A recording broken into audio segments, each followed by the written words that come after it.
All right, welcome back. If you're just joining us, this is still the press coming to you live from the Abuja studios of KAFTAN television. And like I promised earlier, we've now been joined by Samuel Ihensekhien Jr.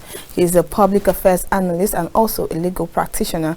Together, we shall be taking a look at some of the headlines I read out to you earlier. And this is also to mention again that our phone lines are now open for you to call, join the conversation, or also ask your questions. Good morning. Thank you so much for joining us on the program. Good morning, and I think this is my first time this year. Yes. Happy New Year to you. Happy New Year. I wish you the same. What was your festive period like? I think I had the best in ages. I had the best season this last 2023. It was an election year, and being a lawyer involved in electoral matters, it was a year for reflection. Okay. We thank God for everything. Okay, like I always ask my guests who I'm seeing for the first time on the program, like, what's your expectation for Nigeria, for Nigeria in particular this year? It's going to be a year of, some people target the year of famine, but I target the year of struggle for a better Nigeria. Okay. We have to endure, we have to push, we have to support, cooperate with all the appropriate agencies, and we also have to call out when governmental bodies, people in public spaces, people in some sphere of affairs are going the wrong way. We need to make them constructively, criticize them, call them out. We need to appeal to them. We need to talk to them. We need to persuade with them. We need to persuade them. We need to engage them in dialogues. That's the way to go this year. All right. Now let's get into the business of the day. Let's see what we have on our national dailies. If you take a look at the Punch newspaper for today, the picture story, very bright and clear. It's of lawyers in Lagos protesting. They stormed the police headquarters protesting against police brutality against lawyers. What's that all about? You know, it has come to a point whereby, sincerely speaking, I've been a veteran of this police brutality. I'm a legal practitioner. I'm recognized. I'm both a member of the IBA, International Bar Association, African Bar Association, and also a member of the Nigerian Bar Association. So I can categorically tell you there is a pattern whereby if we don't take step, we are going to erode confidence in our system. It has extended from the normal people who are mostly brutalized by the police. And that got to the point of whereby people who are professionally trained, who are supposed to come in between to safeguard and promote law and order and see how people's rights are not violated, they have now become victims. You know, we have engaged the leadership of the police on I've been involved in several seminars where I've outrightly, even if I'll be the only lone voice, I've outrightly called out, make the authorities know that there is an existence of police brutality. On ordinary citizens or lawyers? Generally, it's not everybody in the eyes of the law is equal. So lawyers are a particular species of personalities, but it's why it's a bit more dear to us and emotionalized, because I am also, that is where I come from, that is where I draw my strength from, that is where I earn a living from, that is my career as a person. Sure. And so it's unfortunate that we who are supposed to be on the front to defend, we have now suddenly become endangered species in the hands of some very terrible few police officers. You know, in all these things we are saying, there are still some very good, brilliant and nice police officers. And I'm so surprised. In spite of the protests, lawyers hardly, because of their conservative nature, they don't normally protest. In spite of the protest that was done by lawyers, the police have not deemed it fit to actually even give a press statement or said, okay, we acknowledge your grievances, we're going to look into it, or give their tactically ignore. And this is where the problem is coming from. We should not pretend that these things, they do not exist.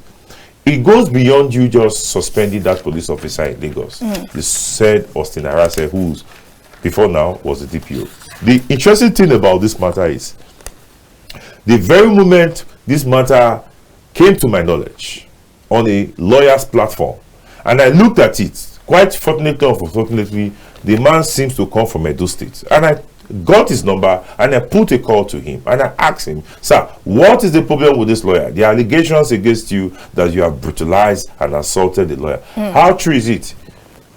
From the narrative as a lawyer, I sampled opinions and testimonies of people who were present. From what I can understand is that beyond him actually assaulting this lawyer per se, he told me that he was going to file a charge against the lawyer on the subsequent day. And I kind of looked at it and said, the lawyer is complaining that he was assaulted.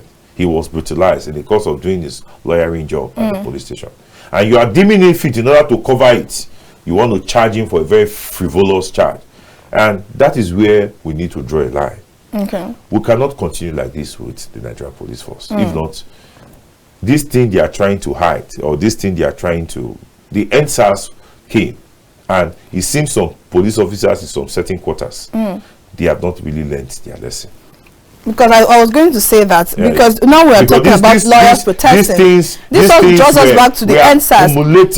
They were accumulating brutality. That why did Nigerians not take their frustration on other security agency? Why did they single the police out and it was tagged NSAS? The police should ask themselves the question. It now brings us to the very question which the authorities, they've been trying to shield from, and that is the issue of reform Nigerian police. Because it's looking like after the NSAS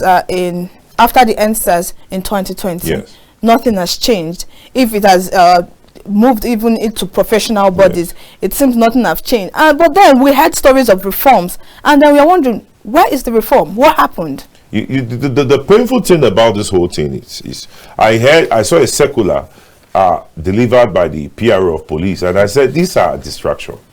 These are not necessary. And circular regarding? We not agree. Oh, okay. Not agree for anybody. The slogan which came out in, and he said that slogan will not be allowed. And I looked at it critically as say, what do this man mean by this? We not go agree, or we not agree for anybody. No agree for anybody. It's not criminalized as a criminal offense. Do this man want to gag free speech? That this thing is being prepared by some retrogressive elements. And I looked at the statement he made, and I said, this is a distraction. This is not the whole essence of the enactment of the Nigerian Police Act. True. It's far from it. The police they will have security, very deft security situation, mostly in this climb where we are, or this jurisdiction, which is Abuja. We heard the police should focus on the make call and leave those distractions. Those things are unnecessary. So you do not agree that statement might actually for you to say kind of something is not at all. It's not at all. It's condemnable. It's not our hands are full.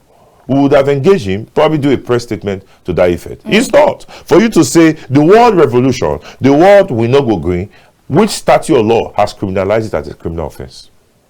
For you to recognize... I'm thinking maybe he doesn't mean it. For you to recognize and position and declare that in a particular narrative or a state of affairs is actually criminal, it must be defined by a written law and codified by a written penalty. When you do, in the absence of that, we not go green. When you make that pronouncement or when you carry that slogan, it's not a criminal offense.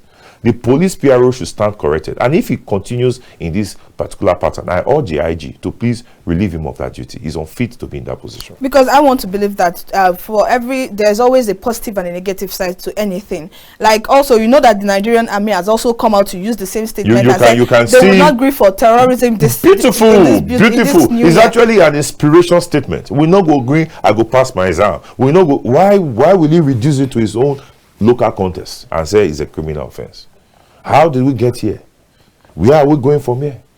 Please, the police should focus on more important things. Those statements are unnecessary. Those press statements on those kind of issues, they have avalanche of. They should tackle the issue of lawyers' brutality. They should take steps and see. They should retrain their officers, send them for human rights courses all over Nigeria, and leave this distraction and they are trying to, or this kind of funny narrative where you are running from the truth. We need to develop beyond the stage. Nigeria, at this stage of our life in the 21st century, we are still talking about police not having equipment. They are not having gadgets. They are not, and they are not looking at what can be done so that these things can come. And another thing again, reforms need to come through the Nigerian police. I urge President Tinubu, please, you are doing well. Please see how you can boost, give more energy, and see how you can provide increased funding with proper monitoring of the Nigerian police force. Oh, all right. Because I want to believe that this issue of police brutality, if not that the lawyers are bringing it to the forefront today on National Day, yes. I don't think we'll get to talk about it in a very long time. But that doesn't mean this doesn't happen every single day. You have people just talk about it. But I feel, I think beyond the lawyers coming out to protest, I think the police should recognize that there's a dire need to take some certain drastic step that will improve engagement of lawyers and human rights activists, CSOs with the police. It should not get to this level. This is, if they don't know, this is a red tip, and they should do everything to engage. See, beyond, there are some very funny police officers stationed in some. I know, I've had experiences. I know what I've seen. It takes some of us. It takes wisdom. It takes maturity for us to manage some of these police officers. Sometimes the things they even do to us, the way they treat us. So as a matter of fact, I don't pray to go to the police station sometimes because of the experience. Although in some other offices where you have superior officers, you have. So it now has to do with more particularly the very lower cadre of the Nigerian police force. They need to do serious retraining in the perspective. They should also, these junior officers, is an admonition. They should also understand is that the lawyer, the police, everybody involved in the justice sector, administration of criminal justice sector, is a stakeholder. They should not be hostile. Allow them come with their engagement or what they are bringing to the table and see how these things can. Don't just feel this. I quite understand that in one or two instances there might be alteration, but let it be managed. When that lawyer shared his story, it was a bit pathetic in the ears. This thing should stop. We are going to a new year. The other last year we had a lawyer was gone down for nothing. Yes. A female lawyer. We also heard about a police station in Niger where so terrible things, and we have come again to this year now. This year is not starting on a wonderful note, and lawyers are coming out to protest police brutality. Where do we go from here? All right.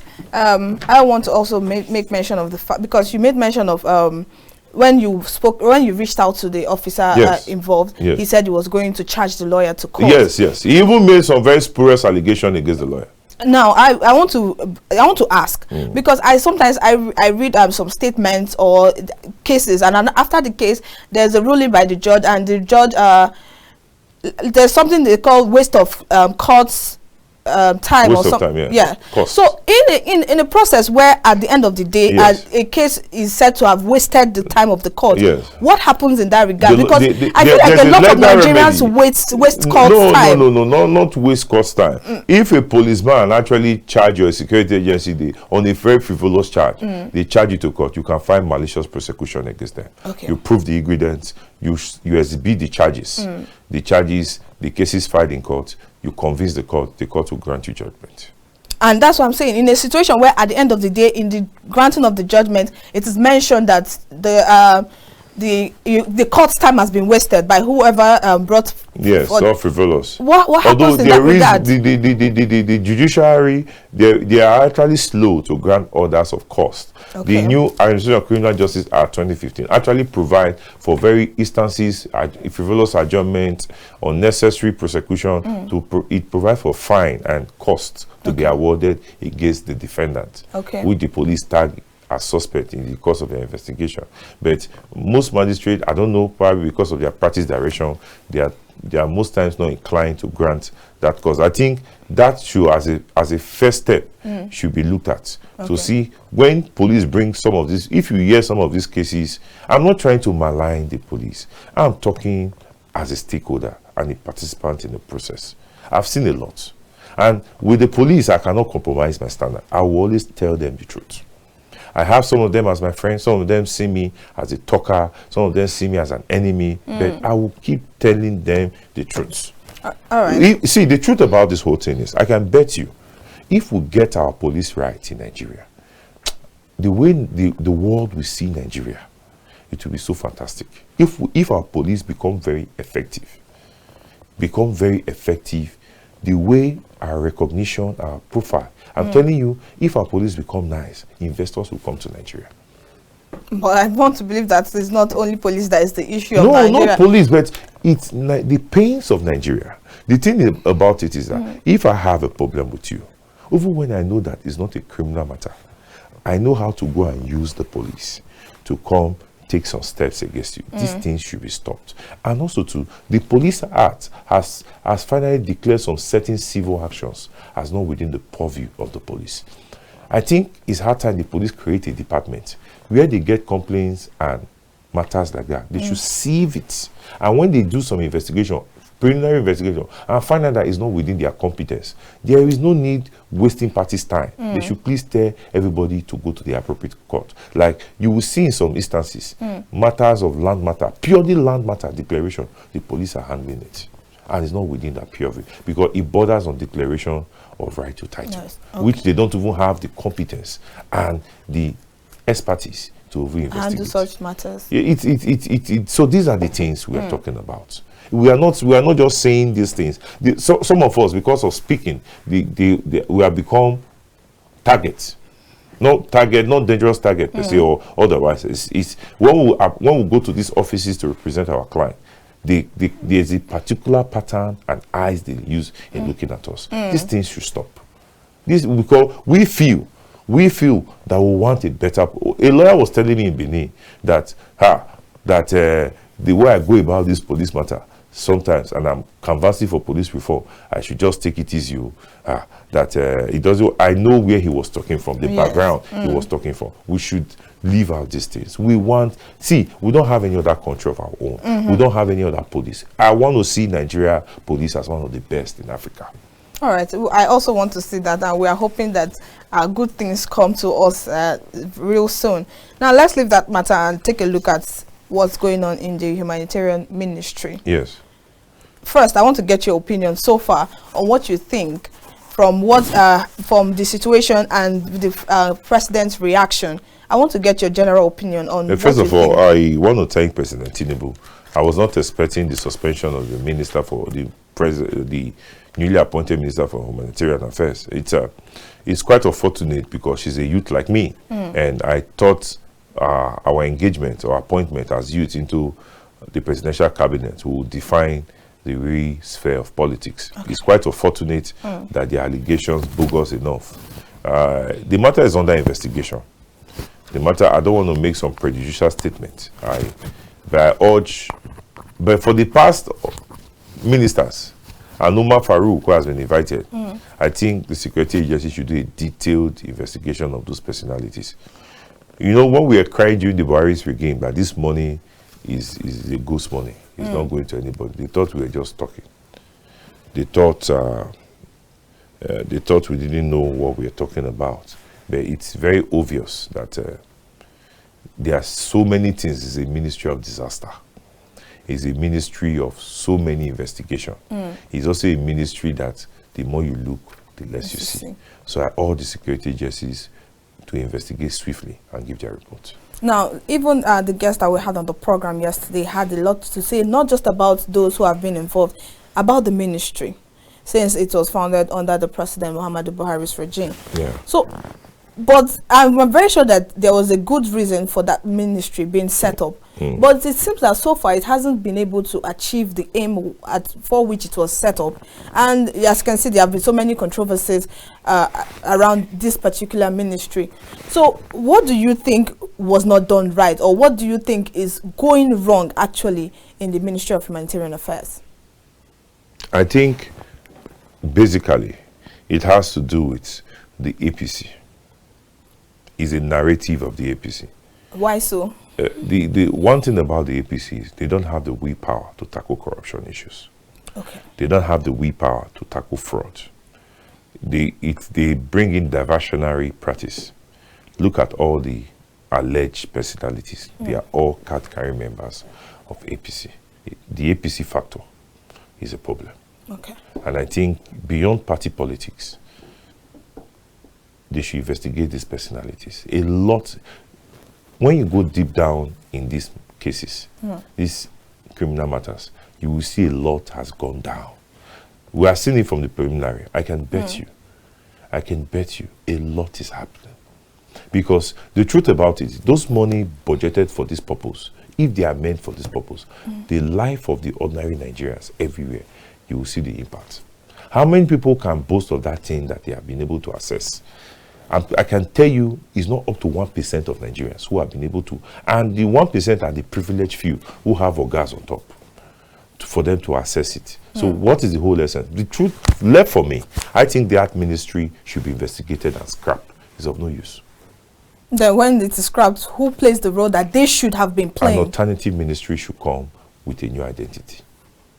But that ministry, as it seems now, is thinking of so many things. A lot of things has gone down. Because you cannot have a succession of corruption like that in quick succession. This one inherited corruption and pass it to this one.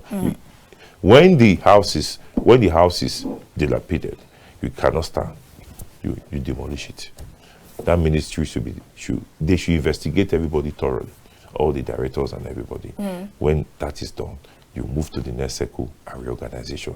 It can be that ministry, but they should come with a new brand. Nigerians have lost hope in that ministry. True. Well, some groups, some activists have also come out and also calling for the suspension of the Minister of Interior, that's Olubunmi Ojo. And you know how what's happening in the humanitarian ministry happened to have stained his white. But do you think that is what calling for a suspension? No, it's not yet. The man has been doing tremendously well as a Minister for Interior. And he's one of the bright stars of, if not the only stars of this Tinubu's ministerial regime. Sure. And so I think we should allow for a more detailed investigation. However, if he's found wanting, they should also prosecute him. But I don't think that, from the little I heard, was that I don't think he's indicted in this issue. We should just be calm. We should not use party diversion. Because he was not fully indicted, but some people are saying he should be suspended while the investigations are ongoing. It would be unfair to call for his resignation and all that. It's the man, as I said, he has been doing tremendously well. He has brought reforms to the Nigerian immigration, and whatever it is, we should be patient enough for an investigation to be done. He's a good man. He's a very good man. I appreciate him. If we have Nigerians like this as ministers, who will make development. All right, now let's talk on the issue of corruption in Nigeria. Yeah. Because since we're still talking about the issues of what's going on in the humanitarian ministry, my question is going to be, how can we really get to the root of this problem? Because corruption in Nigeria is a very big issue. I'm also going to run this side by side with the fact that I know that the MDs of 3 banks in Nigeria and some of their directors were sacked recently, and they are about to be replaced. And this borders on the issues of financial misappropriation and all of that. And my question is, it's more like the issue of corruption in Nigeria is just everybody's waiting to play their role. Like, we say, take this person away, and the next person is just waiting. I just want to get there and I'll do my own. So this issue of corruption in Nigeria, do you think that we can really get to the root of this problem? The issue of those banks' corruption, where did the corruption come from? You know, I'm not surprised when the Titan, Polaris, mostly Titan Bank, when they came into being, it's the allegations that those banks have connection with the last CBN governor. That some certain mechanisms, some certain there were infractions of the CBN Act and other guidelines of the CBN and other laws. You see, it still borders on the same issue. We had a CBN governor who wanted to contest for president of Nigeria under the APC. And so you are taking this back to the APC? That if we are calling for reform, we don't need the APC as a party in the hem of affairs and the appointees. So I want to ask, because since you already mentioned, we are going to come back to this issue of corruption. Yes. So because the whole corruption of those banks, is linked clearly to Ihensekhien. True. And I said it here in December, that a lot of mind-blowing allegations will come out when President Buhari leaves office. That Emefiele has so much. If then, with the little Honorable Kazura came to display to the public, he had a lot to say about Emefiele. Okay. Then, this is just the beginning. A lot will still come out. This is just the beginning. Femi Falana said, how can, he was crying solely then. I said, how can you say you buy a bank and you pay some money, you didn't meet up, and like more than 1.something million trillion was invested in the bank, and what you sold the bank is lesser. There is corruption there. They said, no, it's not issue. He even took steps to file a case in court. See, the same CBN under Emefiele challenged the matter. It was now becoming a circle show. How did we get to this level? The thing about this whole thing is that the present administration of the APC appointees, they need a political cleansing. If we are talking about real reforms, some of them do not deserve the seat where they are being placed. And I hold the CBN to do a more discreet investigation beyond suspension of the boards of this bank. A lot will come out more. And they should be bold enough to, at intervals, allow the public be aware of this information coming out. So, but I still don't understand why you always have to take this back to the APC, because in your opening remark, you applauded the president. The personality is different from the activities of a political party. So why don't party. You just attribute it to their personalities and leave the party out of it? It's the party. They produce this set of people. You cannot do without the mother bed. They brought these people. They are appointees drawn from this APC. Some of them, basically 85% of them. And so when you look at it, if you don't give them that narrative. Is it a PDP who brought some of these appointees? Send them to the Senate and to is the mother of our problems. And if we don't have a systematic review of some of these people who have been put in these places, this is just Betty Idu. Was he not a women leader? Was he in PDP? Was he in Labour? Was he not the APC women leader? That is the question. But I still want to believe that this is a personality. You cannot give what you don't have. Okay. This is a product of the APC. Proudly APC. Sponsored. Adequated. Inured. Imbibed by the APC. And this is the follow. But also the president is also a member of the APC. And when some it's people time want for to the believe that president, he has made moves to fight corruption. When the president go wrong, you call out the president. When the individual along party line is drawn to come and assist to form the call of government, and he feels that is the party. Notwithstanding, we also have a minister who was a youth corper. I was appointed a minister in breach of the NYC bylaw and the NYC Act. My sister, where do we go from here? Even the PDP, that people are complaining did not do some of this atrocity, the APC is committed. And somebody, an APC stalwart, said as a youth corper, he can be sent on secondment to the presidency to act as a minister. An APC top leader. That shows the mind, explanation, and who and what the APC represents. Because I want to believe that I want to believe that I think with this my narrative, I've been able to portray and systematically, practically explain why it is the APC. I still want to believe that this is based on individual differences. It's not an individual thing. It is actually. But because I know that some people from other parties will be put in such positions, and they are liable to do the same things. No, it's not. You see, there's going to be a drastic change if a Labour Party man is in some of this position. It all depends on what these people are bringing in. You don't give what you don't have. If the APC as it stands for is corrupt, they will always produce a corrupt leadership, with the exception of some very few people. So you link it up to them. When it's time for institutional definition, people who are in core public service, you call them out separately. But people who are a product of a political party list, look at all the list. Kayomo, is he not an APC? Look at the list. But those people were chosen based on their portfolio and their ability. Portfolio and they are members of political members. They are sponsored by the APC. I still want to disagree with you. It's okay. Most of them were chosen based on their portfolios and their abilities to perform. I just asked you a question. Who was Betty Edu before he became? Being a woman leader in the APC doesn't mean that he was an APC commissioner where he came from. He was an APC women leader. I didn't want to go this route. I still want to give him that. I don't want to condemn him. I don't want to condemn her. She's a beautiful woman. And so people tend to overestimate and want to, some men get threatened when they see beautiful women, young and independent. But I'm not in that class. The thing about this whole thing is she was wrong. She was wrong. She was actually, it's painful to me. I saw more of her. I expected her to do beyond this.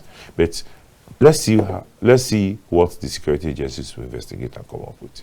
All right. Now, moving away from that issue, there's been an issue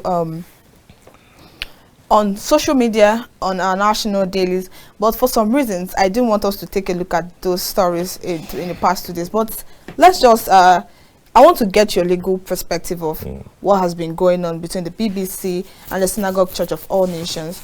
I don't know if you've happened to take a look at that documentary. But my question now is going to be to you as a legal practitioner. Yeah. All of these allegations that have been brought up against the TB Joshua, but then he's late. So in a situation whereby some of them are true, what happens? The thing about this, these issues and these cases is, first and foremost, as Christians, the Bible is our standard. And there's no portion of the Bible where the Bible says, when you want to judge the conduct of the church, the pastor, the clergy, a news medium should be the standard. There's no portion of the Bible. The thing about this whole thing is that BBC publication and the video is actually defamatory, and it constitutes cyber stalking and cyberbullying of the ministry. So? Yes, by Section 24 of the Cybercrime Prohibition Act. Although it has been notified by the ECOWAS Court, but it's still being used in our local municipal jurisdiction here. Okay. Is that issues like that come within the definition. For God's sake, this man was alive. Why was that video? First and foremost, they don't even have the jurisdiction to produce that video as a documentary.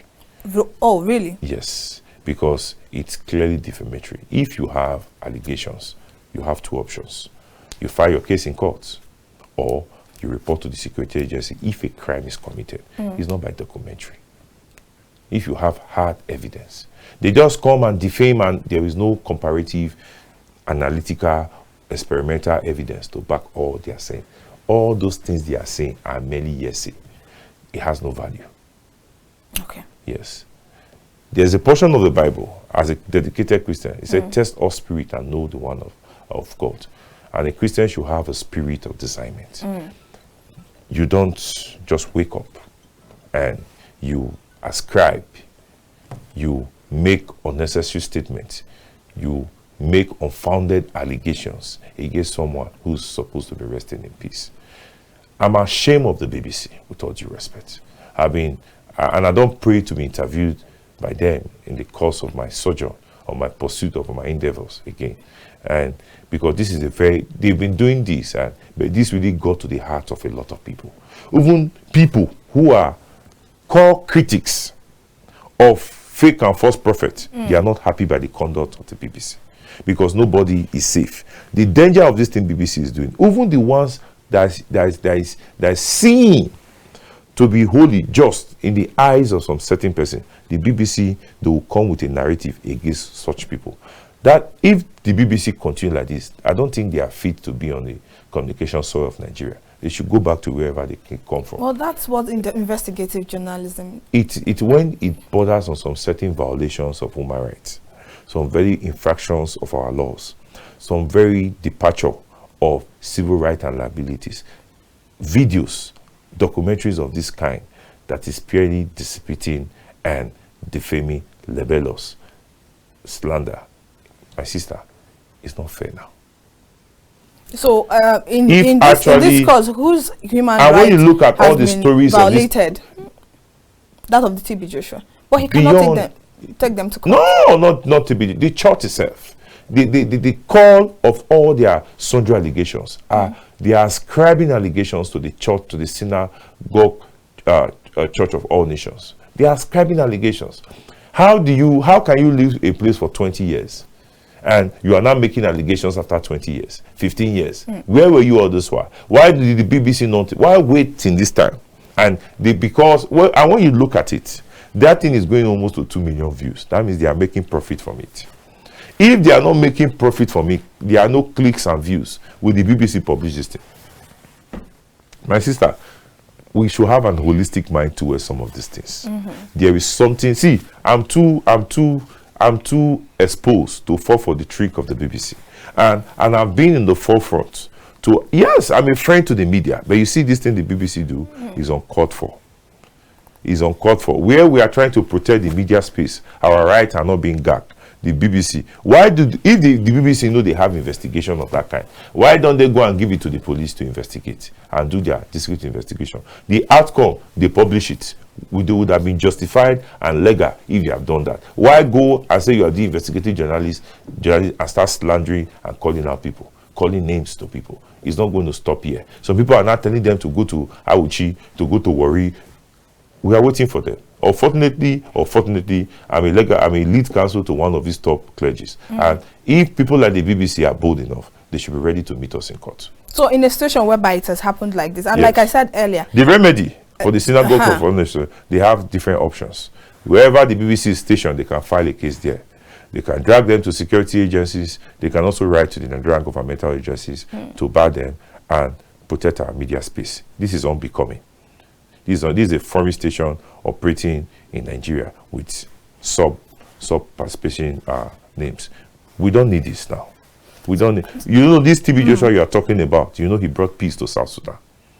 He was consulted by presidents from far and near. He gave more than his life for. I'm not his son. Yeah. I'm not his follower either. I don't even ascribe. I don't even. But I know the man actually touched the lives of many people, like Mother Teresa. So let them allow him rest in peace. This thing has, and you know, we have a very young generation where there's once you churn out a particular narrative, everywhere go wow. And also too, this is just the beginning of BBC problem in Nigeria. They've actually done this, and on the long run, it's going to affect them. But it seems like you're talking about it from just one perspective. Yes, so in a situation whereby all of these allegations turn out to be true, what happens? Sister, when somebody make allegations without substance, without evidence, video, those things are hearsay. Okay. Those things, just say things. If I talk, I should have evidence to back it. I should have documents to submit. There should be documentary evidence. Document it. Where did one pathetic said TB Joshua put honey? Where is the evidence to back such? Why are you defaming this man like this? It's unfortunate. It's unfortunate. It's just quite unfortunate. So BBC, I denounce it in my personal capacity, and I urge everyone not to pay attention to such videos. It's of no use. It has no worth. All right. With that, I think we can leave it there and quickly take a look at this other headline that I find very disturbing, and it's of the lady a banker who killed herself inside the toilet of where she works in Ikorodu, Lagos. And she, before that, she left a suicide note where she related some of her challenges to economic issues in the country. I just want to get your opinion in that regard, because I know you're an activist. So I want, maybe you have something to say to somebody who is struggling out there and who might be considering this route, because I find this as I commenced my interview, I want to tell Nigerians not to give up, not to allow the situation determine their mood. There's positivity in negativity. No matter how our society has gone retrogressive, we know there's a problem of food. We know there's a problem of fuel. We know there's a problem of light. They should find joy in the dignity of labor. They should have hope that there is a better tomorrow. We cannot continue like this in Nigeria. I keep telling us. There must be light at the end of the tunnel.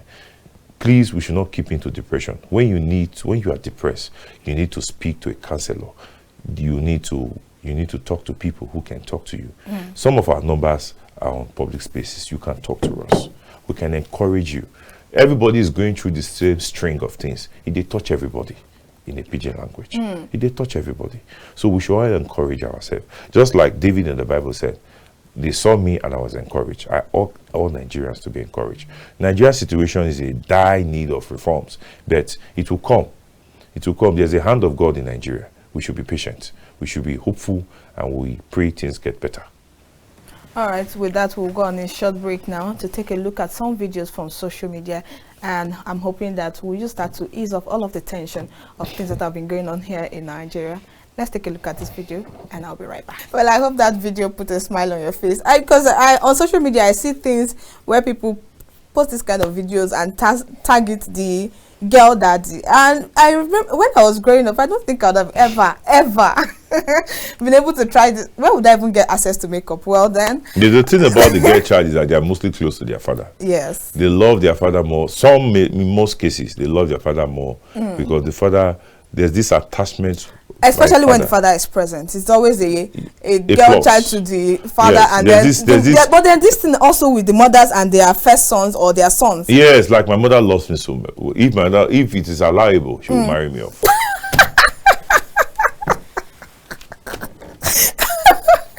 Oh, is that bad?